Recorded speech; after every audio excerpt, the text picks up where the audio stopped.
नमस्कार, स्वागत है आपका हमारे चैनल में। मैं रानी गुप्ता आपके साथ। बड़ी खबर सामने आ रही है। आपको बता दें कि पत्रकार सुधीर चौधरी को कांग्रेस नेता श्रीनिवास के द्वारा कानूनी नोटिस भेज दिया गया है। दरअसल आपको बता दें कि सुधीर चौधरी ने राहुल गांधी की सदस्यता रद्द होने को लेकर के आज तक पे एक शो चलाया था ब्लैक एंड व्हाइट में, और इसमें उन्होंने राहुल गांधी की सदस्यता रद्द होने को लेकर के एक कहानी भी सुनाई थी कि कैसे कांग्रेस पार्टी इस मुद्दे को काफी ज्यादा बड़ा बना रही है और ऐसा प्रिटेंड कर रही है कि देश में यह पहली बार हुआ है कि किसी सांसद की सदस्यता को रद्द किया गया हो। दरअसल इस शो में उन्होंने एक कहानी भी सुनाई थी और यही कहानी कांग्रेस नेता श्रीनिवास को बुरी लग गई और इस चीज को लेकर के उन्होंने 2 दिन पहले ही ट्वीट भी किया था और सुधीर चौधरी को लीगल नोटिस की धमकी भी दी थी। उनका कहना था कि आपने हमारे नेता की छवि को धूमिल करने का प्रयास किया है, आप बेहद घटिया पत्रकारिता करते हैं और मैं आपको कानूनी नोटिस भी दूंगा। जिसके बाद अब देखने को मिल रहा है कि बकायदा श्रीनिवास ने कानूनी नोटिस आज तक और इसी के साथ ही सुधीर चौधरी को भेज दिया है। तो वहीं तमाम लोग इस वक्त सुधीर चौधरी के साथ खड़े नजर आ रहे हैं। लोगों का कहना है कि ये तो वही कांग्रेस पार्टी है जो बार बार इस वक्त कह रही है कि लोकतंत्र खतरे में है। यहाँ तक कि मीडिया पर भी दबाव है। मीडिया को ये बताया जाता है कि उन्हें क्या करना है क्या नहीं करना है और उन्हीं के आधार पर मीडिया खबर चलाती है। बता दें कि अभी हाल ही में विदेश यात्रा पर जब राहुल गांधी गए थे तब वहां पर भी उन्होंने मीडिया को लेकर के ये बातें कही थी और कहा था कि देश में तो मीडिया को भी आजादी नहीं है, मीडिया को भी नहीं बोल पाते वो सच्चाई। इसी के साथ ही कल देखने को मिला था कि प्रियंका गांधी वाड्रा भी मीडिया को लेकर के बातें कह रही थी और उनका कहना था कि मैं समझ सकती हूं कि आप लोगों के ऊपर कितना दबाव है, आपको जो लिख करके बातें दी जाती है आप वही बोलते हैं, लेकिन जो कांग्रेस पार्टी का चरित्र सामने आ रहा है कि कैसा वो व्यवहार मीडिया के लोगों के साथ करते हैं, पत्रकारों के साथ करते हैं, ये बार बार कभी कांग्रेस नेता राहुल गांधी के द्वारा सामने आती है, कभी उनके कार्यकर्ताओं के द्वारा सामने आती है। बता दें कि जब संसद की सदस्यता रद्द होने को लेकर के राहुल गांधी ने प्रेस कॉन्फ्रेंस की थी तो यहाँ पर कैसे एक पत्रकार पर उन्होंने आपत्तिजनक टिप्पणी की थी और ये कहा था कि जब तुम्हें बीजेपी का ही सवाल पूछना है तो पत्रकार होने का यहाँ पर ढोंग ना करो, अपने सीने पर तुम बीजेपी का ठप्पा लगा करके घूमो। और क्यों हवा निकल गई, जिसके बाद ये खबर सामने आती है कि ये पत्रकार बीजेपी की ओर से या किसी अन्य पार्टी की ओर से नहीं आया था, बल्कि ये वही पत्रकार था जो कि कांग्रेस को 15 वर्षों से लगातार कवर करते हुए आया है। इसके बावजूद राहुल गांधी उन पर ऐसी टिप्पणी कर देते हैं। तो वही अब कांग्रेस के ही नेता और कार्यकर्ता श्रीनिवास सुधीर चौधरी को बार बार धमकी देते हैं और अब लीगल नोटिस भी भेज देते हैं। ऐसे में लोग ये सवाल कर रहे हैं कि अब बताइए लोकतंत्र खतरे में है या नहीं है, क्या मीडिया को बोलने की आजादी दी जाती है या नहीं दी जाती है। वहीं राहुल गांधी की प्रेस कॉन्फ्रेंस को लेकर के तो कई लोगों ने यहाँ तक कह दिया कि जब राहुल गांधी को अपने मन मुताबिक सवालों का जवाब देना होता है तो आखिर प्रेस कॉन्फ्रेंस करने का नाटक ही वो क्यों करते हैं, क्यों मीडिया वालों को बुला करके उनकी इंसल्ट करते हैं।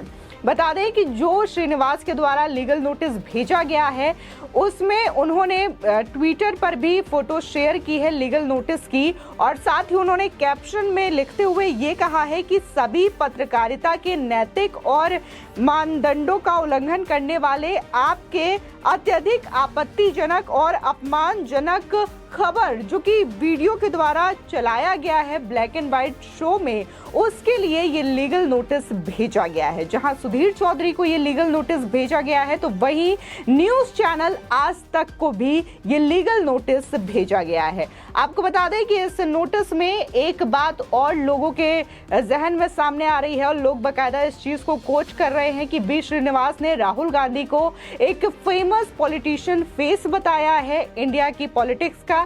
इसी के साथ ही राहुल गांधी को कांग्रेस का पूर्व अध्यक्ष भी बताया है और साथ ही एक एमपी भी बताया है, यानी कि सांसद। अब लोग इस बात को लेकर के ट्रोल कर रहे हैं कि शायद श्रीनिवास को ये नहीं पता कि राहुल गांधी की सदस्यता रद्द हो चुकी है, वो सांसद नहीं है और बाकायदा उन्होंने अपने ही प्रोफाइल को अपडेट कर रखा है। राहुल गांधी ने अपने ट्विटर बायो को अपडेट करते हुए डिसक्वालीफाइड एमपी तक लिखा है।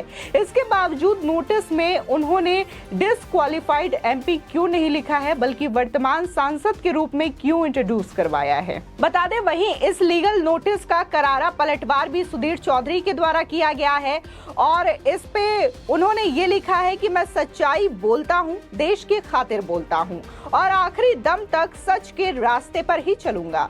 बता दें, दरअसल कुछ दिनों पहले सुधीर चौधरी ने ब्लैक एंड व्हाइट शो में एक कहानी सुनाई थी। वो कहानी कुछ इस तरीके से थी कि एक व्यक्ति अपनी कार में हाईवे पर जाता है और इस दौरान कुछ लुटेरे आकर के उस गाड़ी में बैठे लोगों को लूट लेते हैं। जब पुलिस वहां पर आती है, उन्हें गिरफ्तार करती है उस लुटेरे को, तो वो लुटेरा ये कहता है कि आप मुझे क्यों गिरफ्तार कर रहे हैं? अगर आपको अपराधी को गिरफ्तार करना है तो आप पहले जाइए नीरव मोदी को गिरफ्तार करिए, मेहुल चौकसी को गिरफ्तार करिए, उसके बाद आप मुझे गिरफ्तार करिएगा। यानी कि ये सीधे तौर पर वही वाली बात हो जाती है कि हम अपने अपराध को तभी मानेंगे जब आप किसी बड़े आरोपी को उठा करके लाएं, गिरफ्तार करके लाएं। यानी कि हम अपने अपराध की जगह किसी और का अपराध गिनाएंगे और अपना अपराध छुपा लेंगे। अब इसी कहानी को लेकर के श्रीनिवास ने ये कमेंट किया था, लीगल नोटिस की धमकी दी थी। लेकिन अगर हम शो में सुने तो यहाँ पर सुधीर चौधरी पहले ही डिस्क्लेमर दे देते हैं कि इस कहानी को काल्पनिक ही समझा जाए, किसी व्यक्ति या पार्टी से जोड़ करके इस कहानी को बिल्कुल भी ना देखे। लेकिन श्रीनिवास ने इस डिस्क्लेमर को अनसुना किया और उन्होंने सीधे तौर पर यह कहानी राहुल गांधी से जोड़ दी और अब लीगल नोटिस तक सुधीर चौधरी को दे दी गई है। वहीं जो लोग हैं ट्विटर पर लगातार सुधीर चौधरी का समर्थन भी कर रहे हैं और लोगों का कहना है कि एक पत्रकार सच ही बोलता है और सुधीर चौधरी हमेशा से उनकी जो इमेज रही है वो राष्ट्रवादी पत्रकार की रही है और शायद यही बात का बुरा कांग्रेस के नेताओं को लगता है, जिसकी वजह से वो बार बार पत्रकारों को धमकी देते हैं, चाहे फिर वो राहुल गांधी स्वयं अपने प्रेस कॉन्फ्रेंस में करते हो या फिर उनके कार्यकर्ता इस तरीके से करते हो। अभी राहुल गांधी के बाद दिग्विजय सिंह को भी देखा गया था कि कैसे एक पत्रकार पर वो बरस पड़ते हैं उम्र को लेकर के।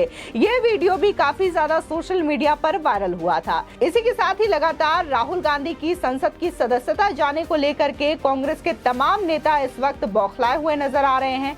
आज संसद में भी तमाम जो नेता है कांग्रेस पार्टी के, चाहे फिर वो सोनिया गांधी हो, मल्लिकार्जुन खड़गे हो, ये विरोध में पहुंचे हैं और बाकायदा इन्होंने काले कपड़े तक पहन रखे हैं ताकि इस बात का विरोध करा सके। लेकिन जिस तरीके से बार बार कांग्रेस पार्टी के द्वारा यह आरोप लगाया जा रहा है, उसके हिसाब से ऐसा लगता है कि ये जो सजा दी गई है या फिर उनकी जो सदस्यता रद्द हुई है वो बीजेपी की वजह से हुई है, केंद्र सरकार की वजह से हुई है। लेकिन हकीकत ये है कि सूरत की कोर्ट ने मानहानि के केस को लेकर के राहुल गांधी को 2 साल की सजा सुनाई है और कानून ये कहता है कि अगर किसी एमपी, एमएलए, एमएलसी को 2 साल की सजा होती है तो उसकी संसद की सदस्यता को रद्द कर देना चाहिए और राहुल गांधी के साथ भी यही हुआ है।